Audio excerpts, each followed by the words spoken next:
Ladies and gentlemen, children of all ages, welcome to another CryptoManiacs podcast. I've got to check in with my partner in crime, Taskmaster 4450.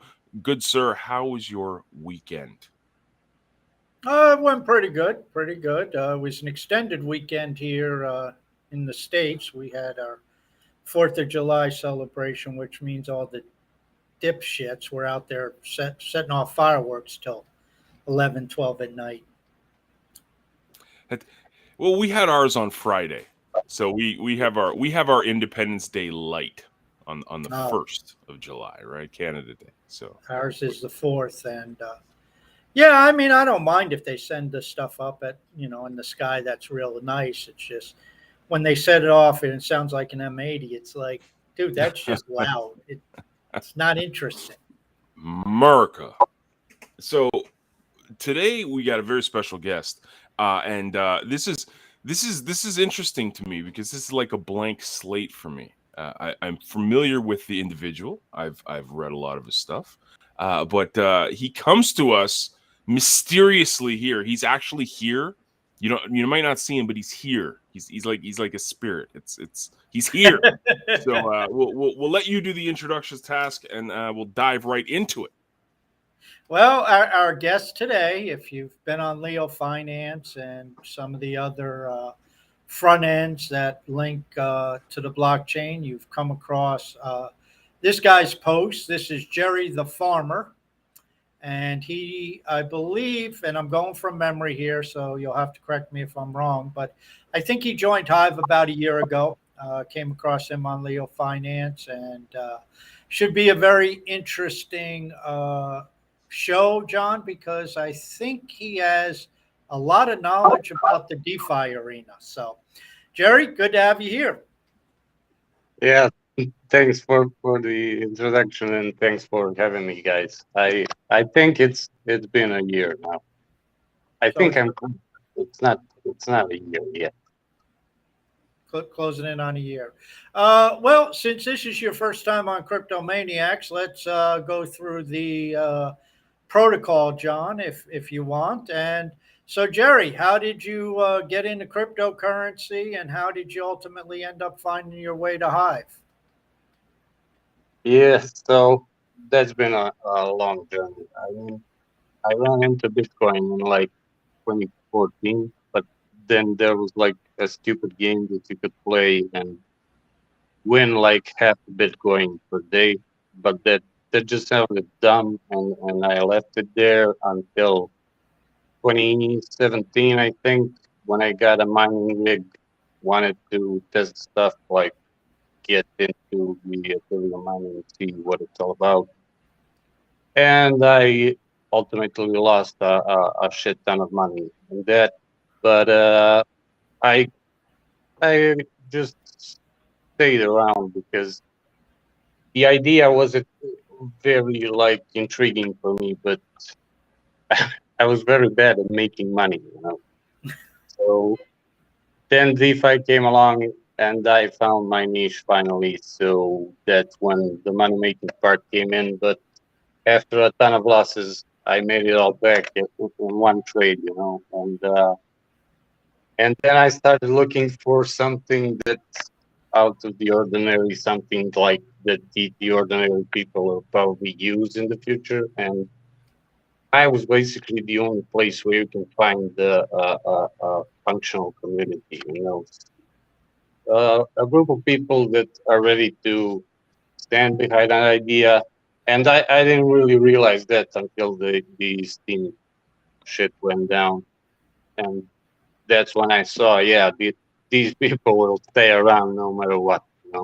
If someone burns everything down, they're just going to build another place and just tag along. So that's why I came, you know, to the community and try to fit in what I learned and all that stuff. So you were hanging around crypto, but you weren't on Hive till about a year ago, maybe a little less. Were you aware of the Hive Steam situation and the conflict as that was going down? I mean, I know you weren't part of Hive at that time, but did you come across it just in your travels as it was going on, or did you learn about all of that after the fact once you got to Hive?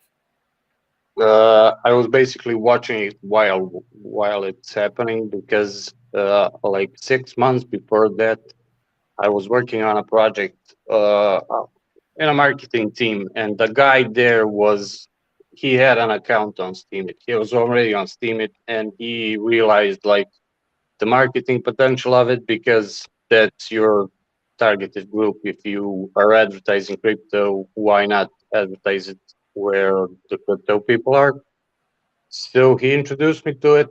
I didn't think much about it, but I was watching. And then when it started to happen, actually, like I was deep into analytics, I was deep into watching the exchanges, what they're doing. And that was like a big moment. I really think people don't realize like how big it was because you had Binance like giving people's money to Justin Sun to just take other people's money. It was insane. And yeah, I was in. I had a front row seat for that, and I followed the story. Like I listened even to some of the community calls when Justin was on because I wanted to hear his reasoning for the bullshit that was happening.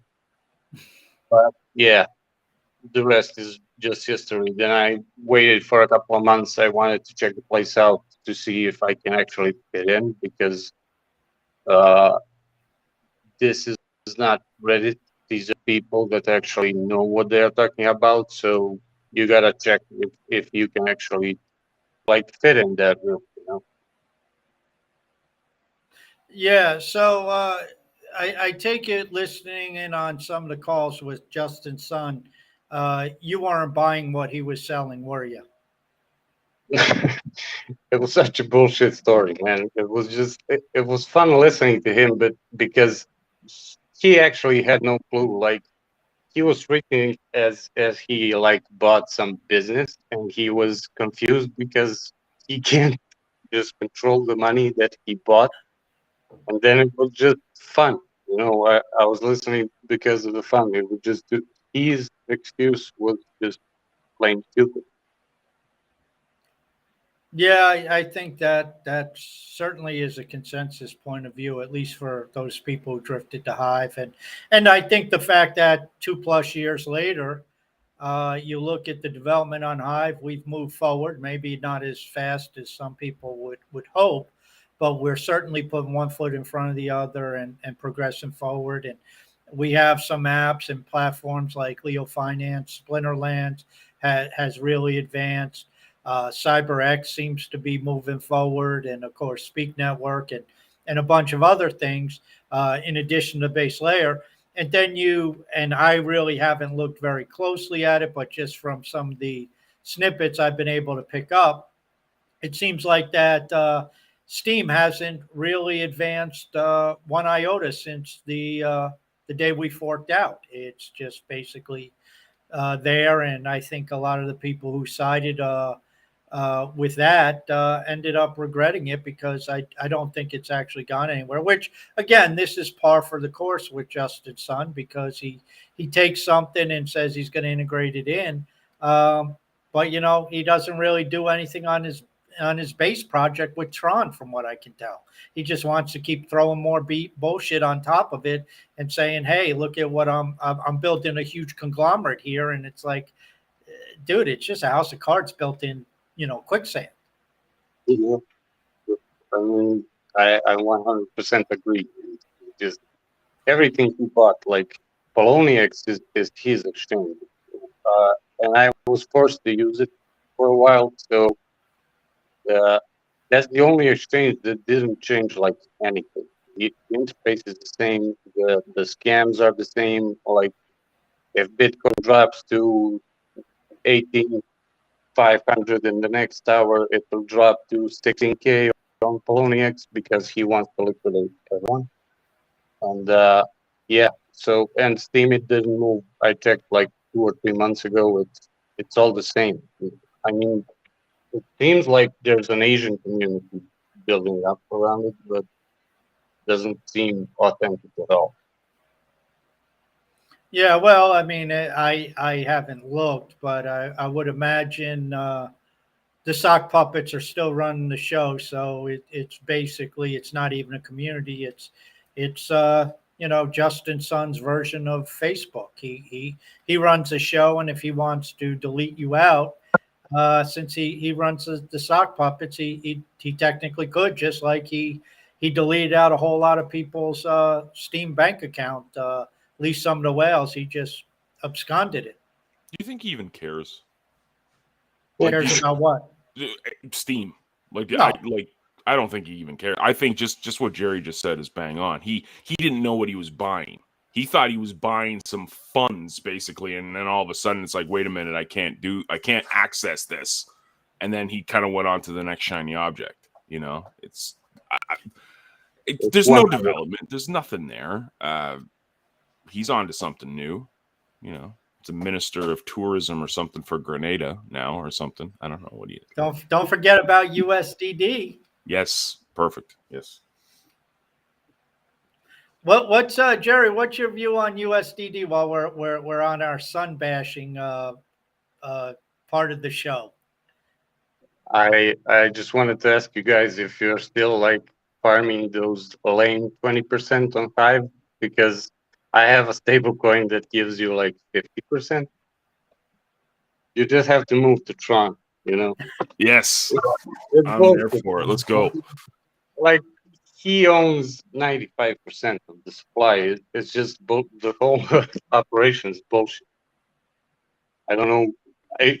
I mean, people don't even talk about it anymore. So that's how interesting it is. I think it's just him farming the imaginary like APY, and that's it. Yeah, I honestly don't even know who's involved in Tron anymore, and who in the right mind would even be involved in that. But many people and Forex broker wrote a nice post about this, about the idea that basically what he's doing is he's using the USDD to unload his Tron on people, and that's probably true.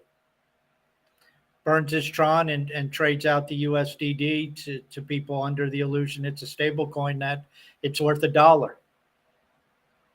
Well, when Justin is involved, you just think about what could be like in it for him, and you can always find a rational conclusion, which is exactly that.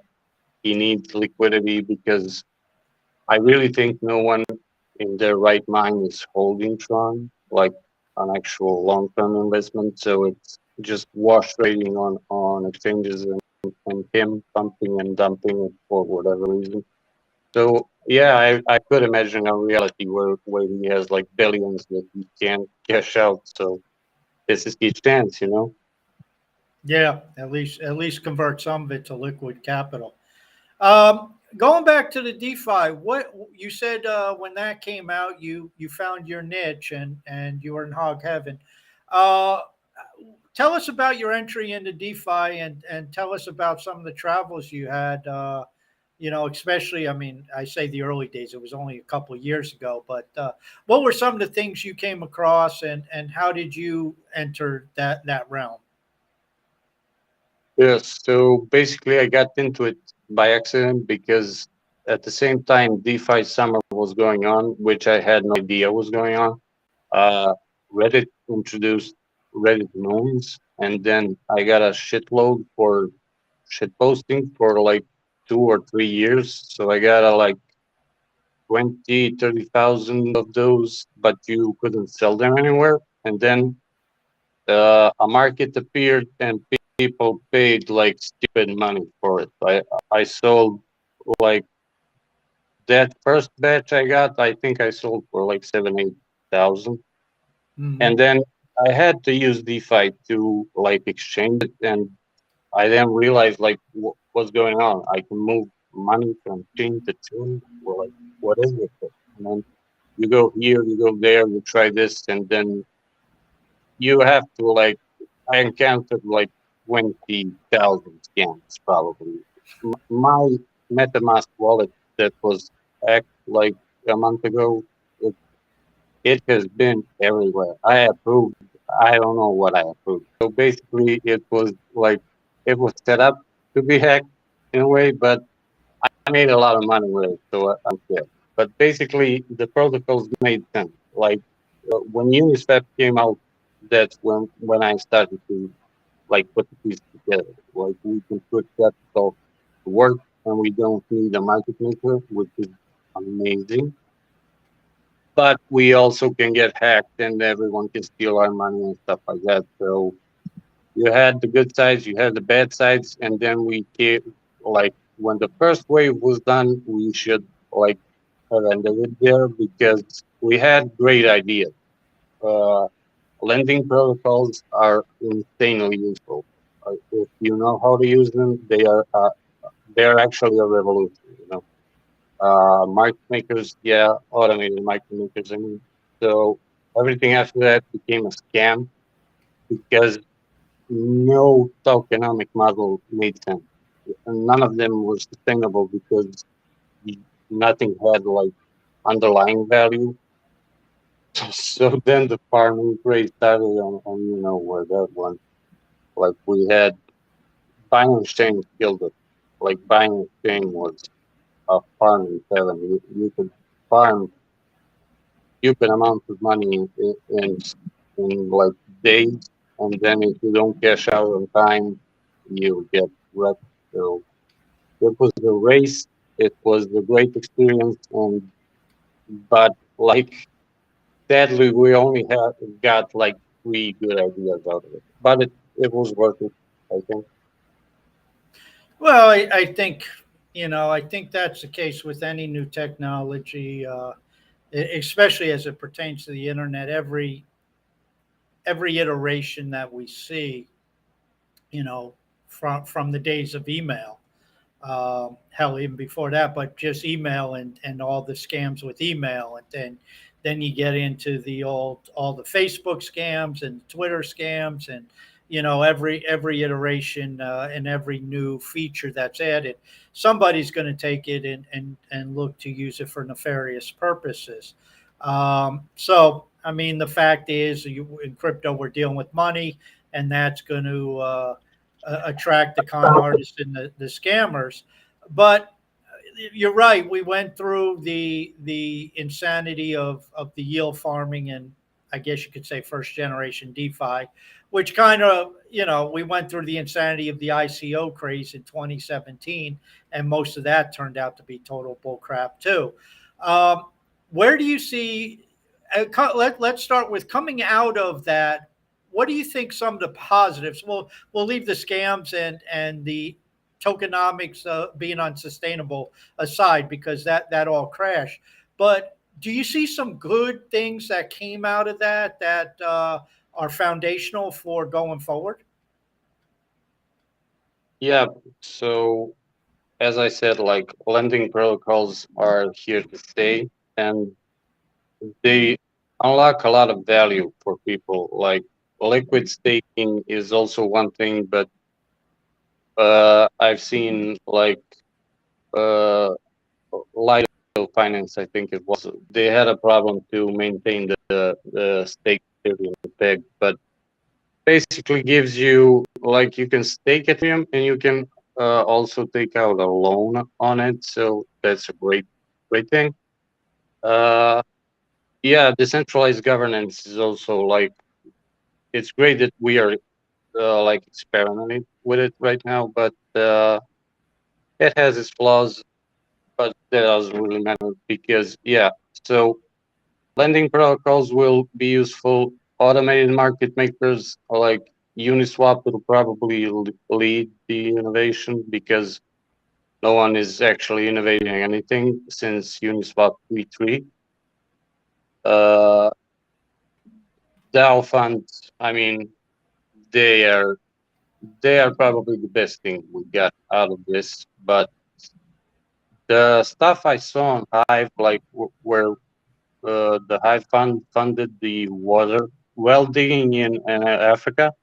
That's Hmm. the most valuable thing I saw come out of DeFi and out of crypto because I in the future see like people starting businesses from DAO funds, like Hive actually financing a physical business where we can track the inflows and outflows, the sales and all that, and the business owner shares the revenue with Hive and Hive owners. So I see it going in that direction, hopefully, because that's the only way right now we can create actual value. Because trading tokens is great, but can we put them to work? Can we like empower people with them? Uh, so yeah, that's the most valuable thing I think we got out of this. Yeah, and so DAOs are really something that I mean, DeFi and NFTs and all that stuff are so new anyway. But DAOs are just like really, really new. I mean, they've only been hell. They're just entering their scam phase, where the scammers are starting to put together scam DAOs. So that's how early it is. But they hold great potential because, like you said, I mean, I think in today's regulatory environment, having these I'll say funding applications. Maybe that's the wrong way to phrase it, but having these funding applications that nobody truly controls in today's regulatory environment and the anticipated environment we're going to be seeing over the next few years, I would not want to be any of these individuals with my name on anything. Whether it's a Hodgkinson, whether it's a Vitalik, whether it's a Dan Larimer at the base layer, or look at the guy from Luna. I mean, tell me that guy's not going to be in trouble on like 4 different continents when this is all said and done. So I think there's great risk at being centralized, being in control, and taking the old approach. Well, we're going to bring out this project and we'll own 25, 30, 40%. I think you're just putting a big old bullseye on your chest. Well, yeah, that's for sure, and that's why we keep seeing these centralized businesses going down. Like BlockFi was promoted by probably everyone on Twitter. Now people can't get their money out. It's I see it as a big win for DeFi actually because prices are going down. Everyone seems to be under some kind of pressure, although I don't know like where is the pressure coming from. If you didn't fuck with my tokens that I gave you, like why aren't they there? And then while they're fighting their own fight, DeFi protocols are liquidating people as planned. They are working. You can pull your money out. You can put your money in. They work. They don't care about the price. And that I think we are taking the win here. As long as the market keeps going down, we'll keep winning because they are all unsustainable. It's all a fucking joke, if you ask me. Yeah, well, and the VCs haven't even gotten, I mean, they're funding a lot of this stuff and they haven't even gotten to the point where they're taking their cut out. And, 5 years down the road, if some of these platforms or these applications survive, at a certain point in time, the VCs are saying, they'll say, hey, it's time to pay us and start forking over the money. So, it's like if they're in year 2, 3, 4 in their tokenomics, and their financial sustainability isn't there. When the VCs start taking their massive cut out of the revenue stream in a couple years, they're cooked. And something like Coinbase could be gone very soon. Yeah, well, I'm expecting an exchange to fall in this crash if we keep crashing. So these protocols are gonna be out. So yeah, I can see one exchange or two dying in this. It's just insane how they mismanage the funds, man. Yeah, I mean it's easy money, I guess, and the easy money means well, it's always going to be there, and we can just keep spending insanely. And like you said, at the end of the day, what's their product, especially if the market does go south? all of a sudden people stop trading, people sell out and move their crypto to fiat and move it back into their bank account, and they say, oh, well, I'm not going to touch this for a while or ever again. And there goes the revenues for a Coinbase or some of these other exchanges. Yeah, I completely agree. I mean, that's actually what's going to happen. I think we can't avoid that reality because they seem like they don't even care about the balance sheet and all that stuff, you know. No, and I think this is just my view on the market in general. At least in the U.S. here, we've for the last, well, basically since the great financial crisis, we haven't really given a shit about earnings. It's you look at all these SPACs, you look at all these companies like Uber and Airbnb. They basically were subsidized by Wall Street because they weren't turning a profit, and they got to be huge in terms of their name and their brand recognition, and maybe even in terms of their revenues, but they weren't making any money. And I think now there's a major shift even within the equity market, and it's going to extend into the crypto market. There's a shift to, okay, we don't give a shit about your growth. We give a shit about you making money. And these entities that aren't making money in the equity market, these public companies, I think are going to have a lot of trouble. And I think that's reflected in crypto. So we had all these startups that got heavily funded out of Silicon Valley. They also got maybe some Wall Street money. Maybe some of these banks were helping to feed some money to them. But like you said, if you don't have a sustainable business plan, at least from the income statement side of things, when things go south, you're screwed. And I think that's what the industry's finding out, that a lot of this stuff was just basically a mirage with a lot of money being pumped in because people didn't have many options where to go with their money to get a return. Yeah, so I think we have the same problem in crypto right now because a lot of protocols are making money and they don't actually have a viable use case for the token. So I think we're due for a cleansing in both markets, in my opinion. Yeah, I would agree with that. I mean, John and I talk all the time about crypto. Look for utility. I mean, what the hell is the utility on a lot of these tokens? And that was one of my main points with the UST Luna situation. And maybe it's good to get your view on that, although I think we can guess where you come out on that one. But, everybody said, well, it's kind of like high, but yeah, except the fact is, what the hell could you use Luna for? Other than maybe some fees on that blockchain? There was no utility to it. There was like maybe two applications on the entire blockchain. The whole thing was set up based upon just the creation and mining essentially of UST. I mean, at least with Hive, you have governance and it's established governance. Now, if you don't want to vote for your witnesses or proposals, okay, but that is part of it. You can use it to curate and help to distribute the reward pool. You have it as an access to the blockchain. You need a certain amount of HP to engage. You stake it.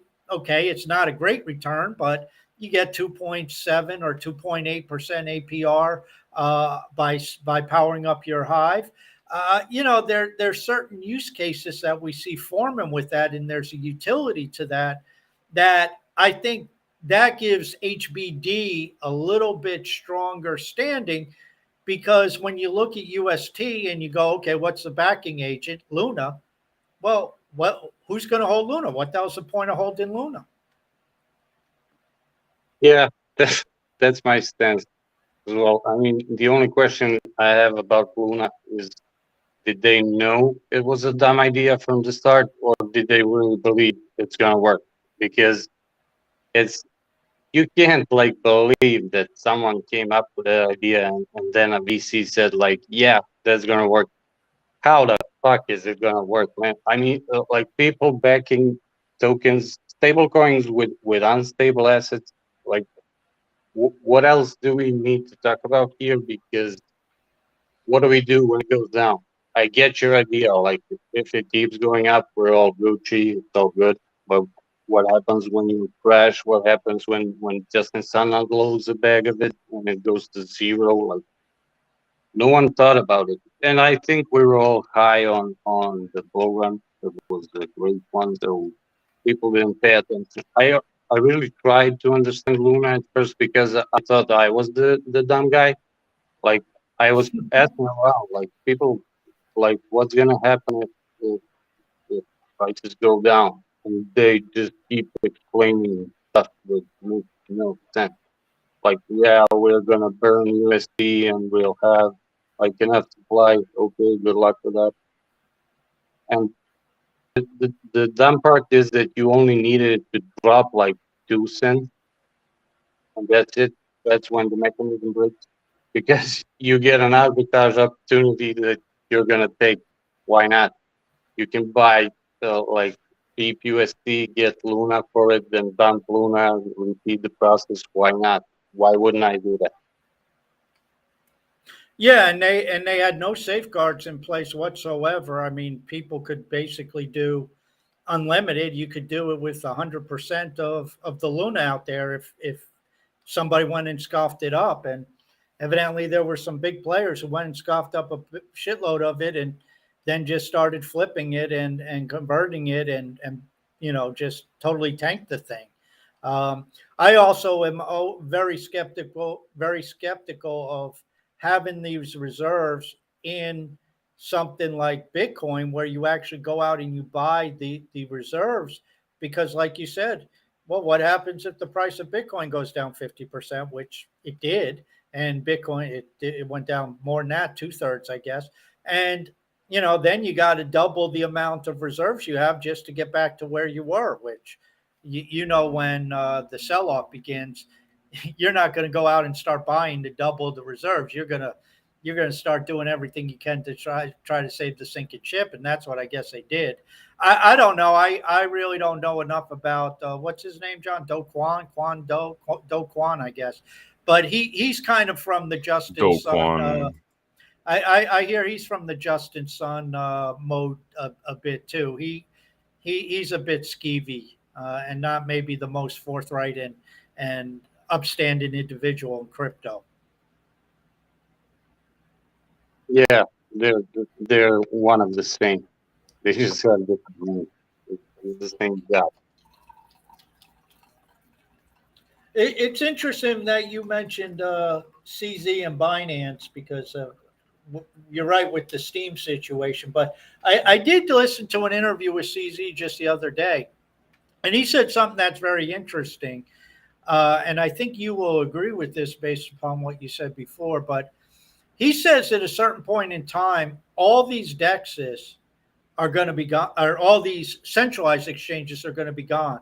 And the future is decentralized finance and decentralized exchanges. And he says, his estimation is that it may take about 10 years, but that the future is in decentralized exchanges, not in decentralized exchanges.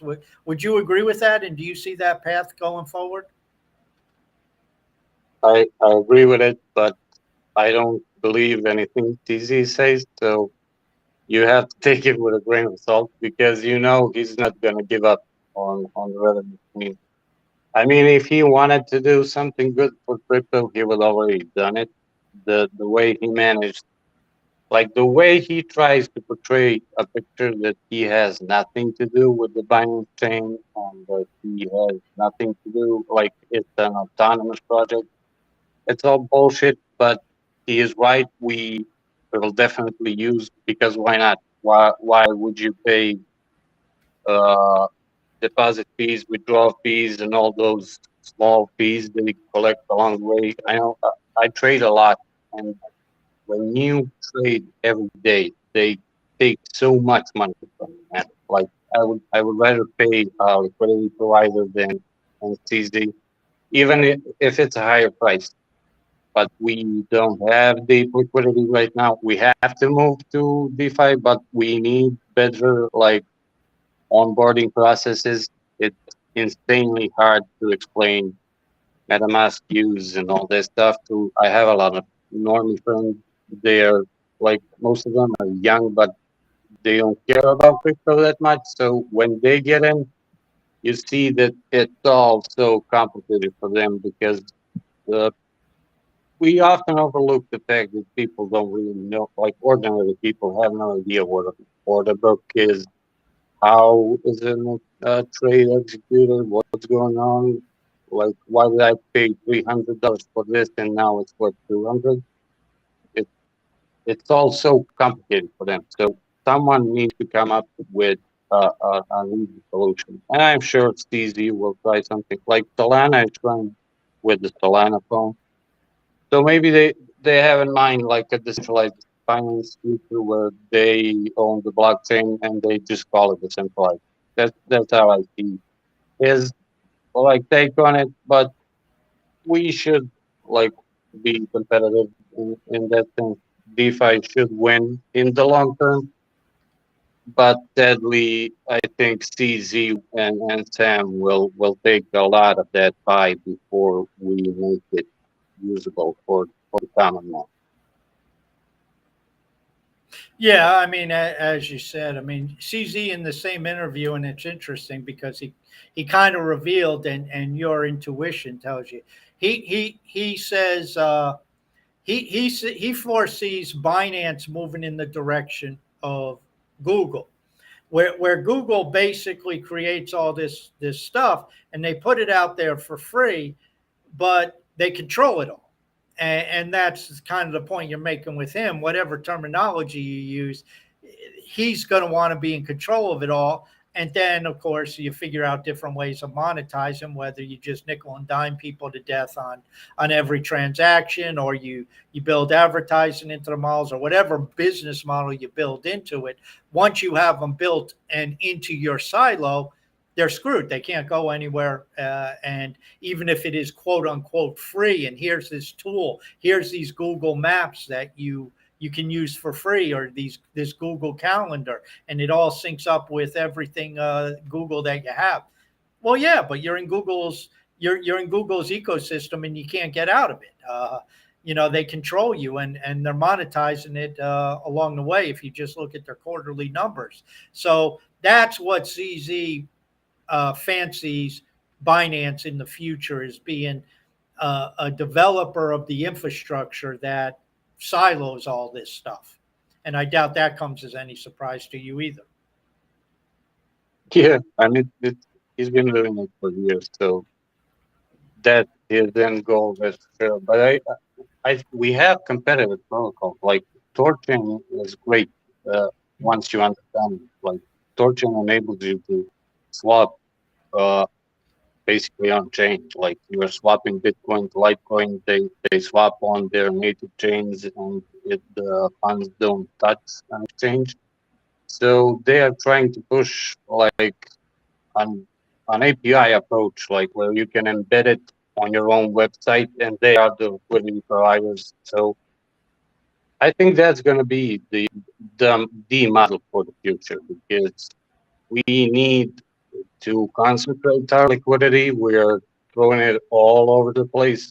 We don't need 50,000 exchanges on Polygon, on Ethereum, and all that. We need like one deep liquidity pool, which we can all use on all websites, all protocols. I mean, that comes with the risk, like who's going to custody all of that money? Are we going to trust the smart contracts and all that? But if we want to be competitive with a 6 billion volume exchange, we need a deep liquidity pool. We have the tools, we have the decentralized perpetual exchanges, we have spot exchanges, we have limit orders, we have all of it. We just don't have the liquidity.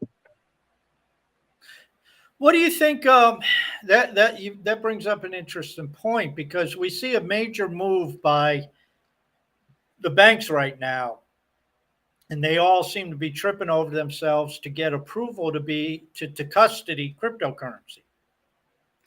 And I guess when you're starting to talk about the normies and the average person, and like you said, the people who don't know and really don't follow. And I'm sure there's a generational thing to it because, the older people in the States, especially the baby boomers, they tend to trust these institutions, and, they trust the banks and things of that nature because they've been dealing with them their whole lives and never knew to question them. But it's very interesting that these banks are trying to move in as custodial agents, which what you're describing is the antithesis of that. And, that does go back to the old cryptocurrency adage of not your coins, not your crypto, or not your keys, not your crypto, excuse me. And so when you look at that and you see this major push by these large, global institutions, now we're not dealing with CZ anymore. We're dealing with, JP Morgan and Bank of New York Mellon and these type of behemoths. How do you see that playing out? Do you see that blowing up in their faces, or do you see them taking over a large portion of the market and we just got to fight around the fringes? Uh, if crypto takes over, I mean, in 2 or 3 years, we have CBDCs rolling in, so every government will have their own digital token. And in that first wave, a lot of people will probably get on board with crypto because now you have stablecoin that you can quote unquote trust. So yeah, banks should be the entry point, that for sure. But I also think that we can compete with them after a while because they'll probably run into issues of their own because JP Morgan is probably going to build their own chain, and then like Bank of America is going to build their own chain, and they're going to sell people this idea of a blockchain. And once everything settles down, I think we can because how are they going to onboard them? They're going to give them an app. It's going to be, it has to be easy. It has to be the same as it was. I have this much money in the bank. I can now send it to JP Morgan chain for I don't know, 15% APY. So we can probably also make the same app and use the thing I said before, like deep liquidity pools. They can get integrated in an app and use like we used widgets in the past on websites. So we can probably compete with them, and we'll probably have better developers. We just Mhm. need to figure out the user experience because I think our main problem is that our industry is ran by engineers mostly, and they don't care about user experience. So they just hack stuff up and say, "Yeah, this works." Yeah, man, I don't know it works. Like, how do I use the shit? So we need time on that front, but I think we can be highly competitive, and we can probably take over that market in easy if we figure out how to offer a better service. And yeah, it's always going to come down to the user experience. At the end of the day, like 80% of the people on this planet won't care if it's centralized, if it's decentralized, only if they have a necessity to use a decentralized service, then they'll go through the hoop. If they don't, I think the banks will get them in a week. Yeah, I agree with you on that. I think the banks will be an avenue for onboarding. But see, a lot of people think the banks are cannot be penetrated, but fintech kicked the living shit out of these major banks over the last 20 years. Uh, I just read a stat that in the United States, before the collapse in the mortgage market, almost 70% of all mortgages originated outside the banking system. 20 years ago, they almost had 100% of the mortgage origination. So, Rocket Mortgage and Quicken Loans that, like you said, just threw up an app, they were able to beat the living hell out of these banks because, You just enter information, you get a pre-approval in minutes. You can do it 24/7, 365. You don't have to worry about banker hours. You don't have to get in the car and drive down to the bank and set an appointment and talk to somebody. It was very quick and very easy. And so I agree with you. Most people don't care about the back end. It's the user experience. And if you can make it cheaper, you can make it faster, you can make it easier, you can make it friendlier, you can make it more intuitive, people will gravitate towards that. And what another thing that you said that's very intriguing to me is the centralized versus decentralized argument. Decentralized is always more innovative at the start. It's more efficient. It's quicker because you have top down. It can be streamlined and very focused. But in the long term, because of that lack of ingenuity, decentralization tends to overtake centralization because centralized entities get stale. They always have to go through an approval process. You always have the situation where whoever's running that department, if they've been there long enough, well, this is how we've always done it type bullshit.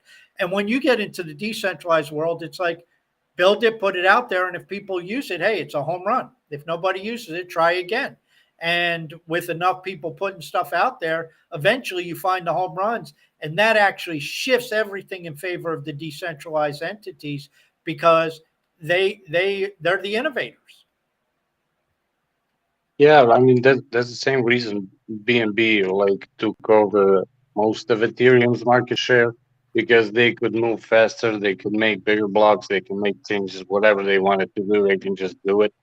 So that's where we can like uh, get some lessons from of it and just move on, keep working because they can't compete. They'll never be able to compete in the long run. But it's gonna take some time before we figure out user experience and all that. But I don't care. The longer it takes, the better the journey will be. You know. What you mentioned Ethereum? What's your view long term on Ethereum? My personal view is we talk about the banks. I think Wall Street's picking up Ethereum left and right. And now that they're switching to proof of stake, whenever they do finally get that done, which who knows when that'll happen, all these Wall Street institutions that have been picking up the Ethereum token, now all of a sudden they have a huge say in governance. I think Ethereum ends up as a banker chain. What's your view on Ethereum going forward? Well, Ethereum has a core point that they need to address. They'll need to address down the line. I think we discussed this on Leo Finance because uh, a lot of people don't remember. I wasn't there when the DAO hack happened, but I read about it and I saw there was a lot of compromise in that particular situation because Vitalik built Ethereum on like a phrase that code is law, and then when you get wrecked, the law doesn't matter anymore because your investors are going to lose a lot of money. So that fork like ended the conversation around Ethereum for me because I don't believe in ideas. Like that's why I said I like Hive. You know, you stand by your standards, you stand by the ideas and the values you're trying to build. If you can't talk the talk, then don't walk the walk. You know. So Ethereum, yeah, is gonna be a banker chain because like no one. I don't know if you guys know this, but like no one outside of the US has enough money to use Ethereum. Like people that I know, people in neighboring countries, it would be insane for them to spend like $1 on a transaction.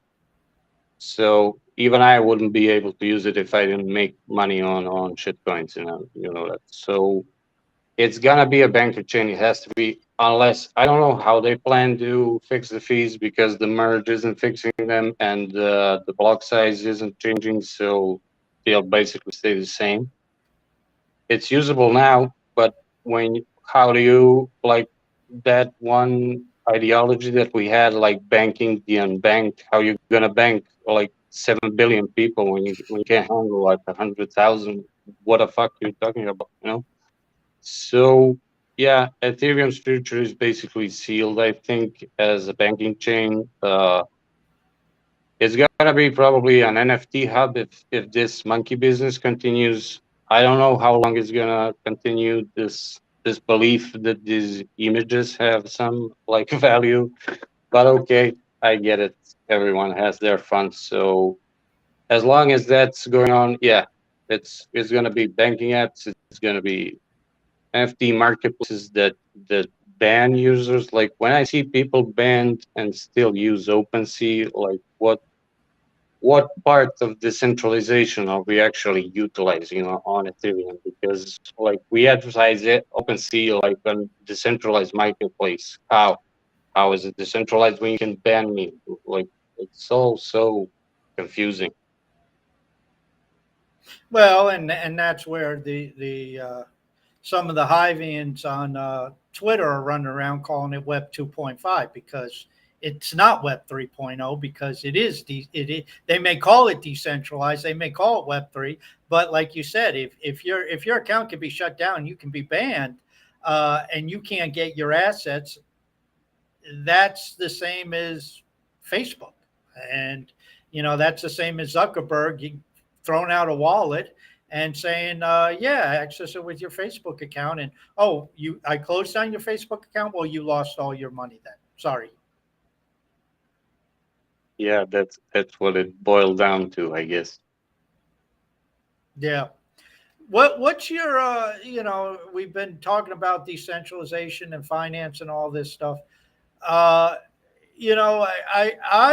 I subscribe to the belief, and they call me Dan was probably the one who started beating on this shit, John. I don't know, probably 3 years ago. He started on the rants about all these other chains truly being centralized when you look at them in one way, shape, or form, and then of course the forking of Steam and Hive rolling out of that Ninja Mind stake, which was in the hands of Steemit Inc., i.e., Ned, suddenly ends up in a DAO that is not controlled by anybody, and so now the largest coin holder, I guess, has 3, maybe 4%, which it's a pretty significant amount, but it's still not like Vitalik having 20% or the Ethereum Foundation having 40% or Block One having 60% of EOS or whatever they had. And I'm sure Hodgkinson has a huge amount of Cardano. Um, what's your view on Hive in that backdrop? Do you subscribe that Hive is decentralized enough to call ourselves decentralized, or is that just a marketing term and we're really not that? Well, it always boils down to how many people you need to get a vote passed. So if 5 people can pass a vote and we have 100,000 users, we are not decentralized. If one entity, uh, I mean, it can be more decentralized when you look at it from a realistic perspective because the distribution model makes sense. Like the more you contribute, the more voting power you have. So that makes sense. But Hive doesn't have that many users to like distribute it even more. So we are stuck in a situation where uh, I think down the line the distribution model will probably change. I don't know in what way, but I do think Hive is decentralized because I know that I can go and make a proposal, and I know that people will make a rational decision if they want to vote or not. But uh, I don't know the exact vote values of everyone, but yeah, I think it's sufficiently decentralized, but we need to see a lot of more users to come in so we can test that theory. Because if you hold 5% of the supply now, and I add 100,000 users on top of the 10,000 existing, how long does one person from that group need to catch up with you? Will your power be like larger, or will it shrink over time with more users joining? because when you concentrate in the early days, if you concentrate the tokens on one pile, on one account and all that, no matter how many people you add to the system, the largest holder will stay the largest holder. And if they don't want to sell, if they want to give their tokens to anyone, the more people we add, we basically get a reverse effect where you need 20, 100,000 people to vote no, and then you have like one person coming voting yes and changing everything. So if you end up in a situation like that, when you have an adoption on an acceptable level, then we can test the theory. I think it's too early to even talk about it because like the Tron DAO is an amazing example. You need, I think, 6 million tokens to pass a vote, and Justin Sun has 6 million and one in his Yeah, wallet. That's it. yeah, So you can decentralize no matter how much he has the vote. That's it. Even if it's 10 people who hang out together, you know, they're gonna fuck someone over. Why not? yeah. I can say with us, I don't know who has the highest voting. I guess it may be Block Trades, and Block Trades can't get a full proposal. Can't get a proposal through on his own. He doesn't have enough voting power to get. What is it, 26 million or 22 million or something? You have to get over. Uh, So I mean, it's we don't have one person that can do it. Doesn't mean we don't have five or six that can't do it. I don't know. I never looked at it either. But what's interesting to me is about what you said, and I'm in full agreement. Numbers do change a lot of things, and if we had, let's say, 100,000 people who suddenly came in who were earnest and ardent people for Hive, two-thirds our token distribution is not staked, and staked is what gives governance. So you have 100,000 people out there going out and not only getting rewarded, but you would think that some of them go out and start to buy the token. And if you have 100,000 people, going out and spending a few $100 on average a piece, that's going to eat up a lot of Hive if it's bought off the open market, pulled back on chain, and then staked, and that will alter the distribution of the high power fairly quickly. If it happened in a rapid fashion, of course. If it happened over a 6-year period, then it doesn't change fairly quickly. It changes very slowly. So I agree with you. I think there's that potential there with numbers, because simply not only do you have them accessing more of the reward pool and spreading that out, but a certain amount of them are going to take some other tokens and say, you know what, I'm going to swap and get myself 500 Hive just so I can, have a little bit of say in what goes on and get a little bit of a voting power for my curation. Yeah, it's a hard thing to balance out because there are a lot of factors like how expensive is the token, how much of an impact I can make with $50 worth that I bought. You know, like it's not the same now as it was 6 months ago. That's the I really like when I figured out the distribution model on Hive and all the front ends that got built. It's the only distribution model that makes sense because uh like look at Bitcoin. People don't really care that Satoshi has what, like 1 million, 2 million tokens. It's like we all silently agreed that this person can have 2 million tokens and we don't have an issue with it, and then we go and discuss other projects like are they decentralized. We are basically dealing with, we don't know who it is. He has millions of tokens. He can wake up one day and say, "Yeah, I'm gonna sell all of this stuff." How do you know he's gonna not gonna do it? So there's really not a chain that you can point to and say, "Yeah, this is decentralized." Every model was tried. We tried proof of work. We tried proof of stake. Some of them work. Some of them don't. But I see Hive as the most well thought out distribution model, and as time passes I can only see it being improved. So it's the only chain that gives me hope that it's gonna last. for longer than a lot of these others, because decentralization is gonna become an issue at one point, and when people start asking questions, we are either gonna be ready or not, because Ethereum, as you said, Vitalik controls the chain, like Cardano is controlled by one guy. It's it's insane.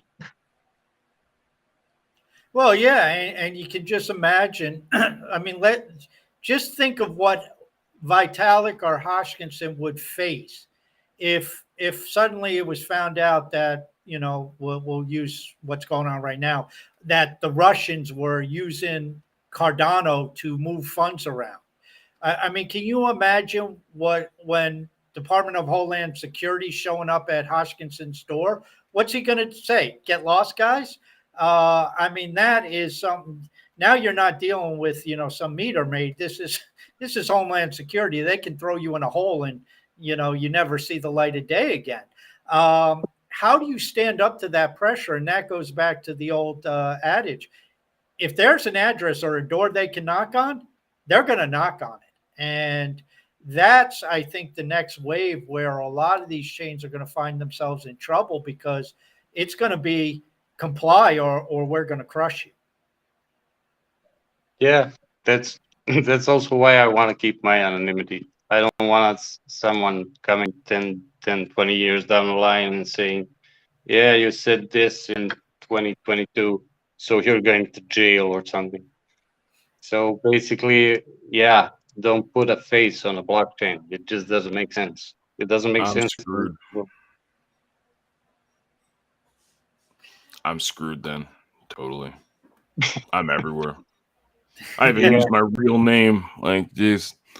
Oh, well. See, When I'm they an come, I'm an AI, so it doesn't matter. I just get zipped to another computer. You're Max Headroom. Yeah, exactly. Yeah. Max Headroom. Now you're showing your age, John. Gee, good God. Any questions from the peanut gallery? No, we had some good feedback on Vim. People saying very informative. I've been muted most of the time because I don't have the COVID, but I have a cold. I don't know if we're still allowed to get colds these day and age, but I've been coughing, if you haven't seen. So I've been muted most of the time. But everyone enjoyed it. I was going to say you were quiet, and we didn't talk much in the way of development.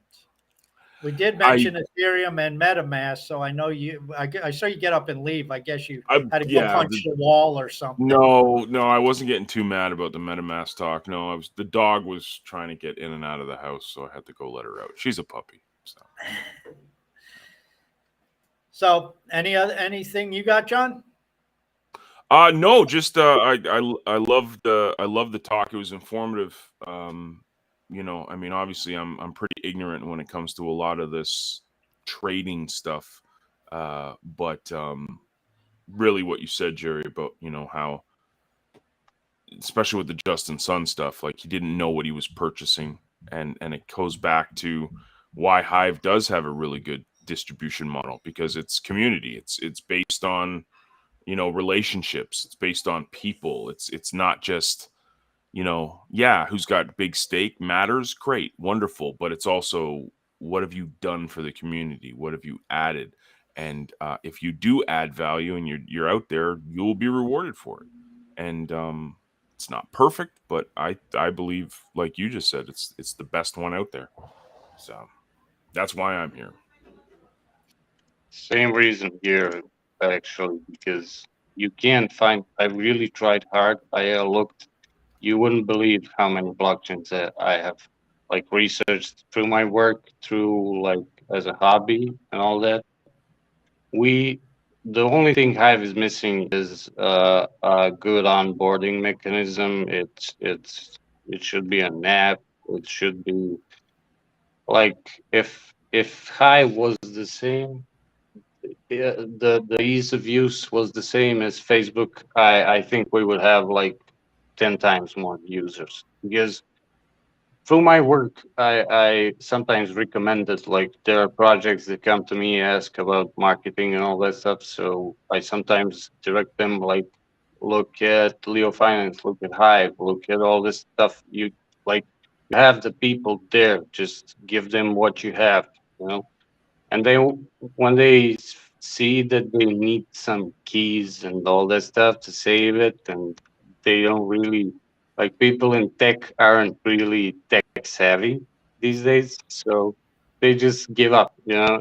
And they all have some stupid excuse like, "Yeah, we are not prepared to venture into that, all this stuff." But it's just too complicated for them. So Hive has a great thing going. Splinterlands is also the only NFT game that makes sense. Such an overlooked game. It's insane that people aren't talking about it. It's the only game that incorporated NFTs in the right way. Like 2 years after like Splinterlands introduced card renting, it was like, it wasn't in the first version of Axie Infinity, I think, and then Axie added it as an added feature. Like the way the Splinterlands people, I don't know who develops it. I know Agro is like the lead there, but they have insanely great ideas. They know how to raise capital, they know how to distribute capital, they know how to spend their money. I don't know where it's going to go, but it looks like the game is going to evolve in a way that people don't really understand, you know. So it doesn't have to be a card game, and this is the fact that people overlook. It could be an MMORPG, it could be a shooter, it could be anything, and use the same NFTs. It's insane. But yeah, once we get the onboarding figured out, Hive is gonna explode. You know,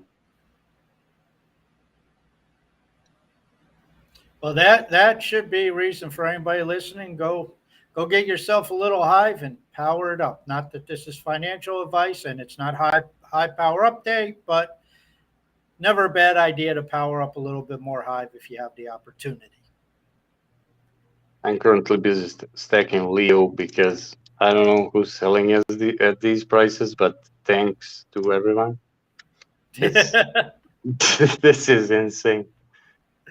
You Yeah, get so I've much been good adding a stuff. little here and there to my Leo and trying to add to my X Poly Cup at the same time. A lot of directions. As Cal says, the investor's dilemma. I got more options than I got resources.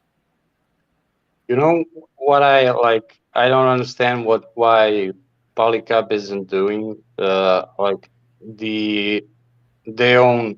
We have the protocol on liquidity there, and then we have liquidity pools on Sushi Swap, because I think, I don't know if this is technically hurdle or something, because we could use protocol owned liquidity to create a protocol owned liquidity pool, which would earn fees for the protocol and for the token users. And the more like trading goes on, the more fees accumulate, and the protocol owned liquidity pool would grow. Because I know Cub had a market maker in the early days, and then Cal ditched that idea. But I think it could work because you have all that capital sitting there, and it could go yield farming somewhere. It could be deposited in different contracts, but I think you can like build it on your own platform. Just build out the HBD pool, for example. Like we could have had it. The Polycab would could have provided the swapping service. You know, that's my idea. That's my theory. I don't know if that can be implemented or not. I would say drop that in Cal's suggestion box. Drop it in Discord. I don't know any of the technicals either, so I don't have any idea what the feasibility is or the non feasibility. I have a feeling this is just a guess, a wild ass guess. I think they're going in and trying to touch upon so many different things. I guess they're probably using as much ready made stuff as they possibly can. I could be totally mistaken about that, but I mean, we've been waiting for bonding and lending on Polycub for a couple months now, and it might be a little bit more of a wait. So I think they're just trying to roll out as much infrastructure as possible. And if they can use something that's out there, it saves them having to build it themselves. But that's my guess, but I could be completely off base on that. Maybe you didn't think about it. Who knows? Yeah, it's all coming soon. That's the good part. Yeah, the when soon.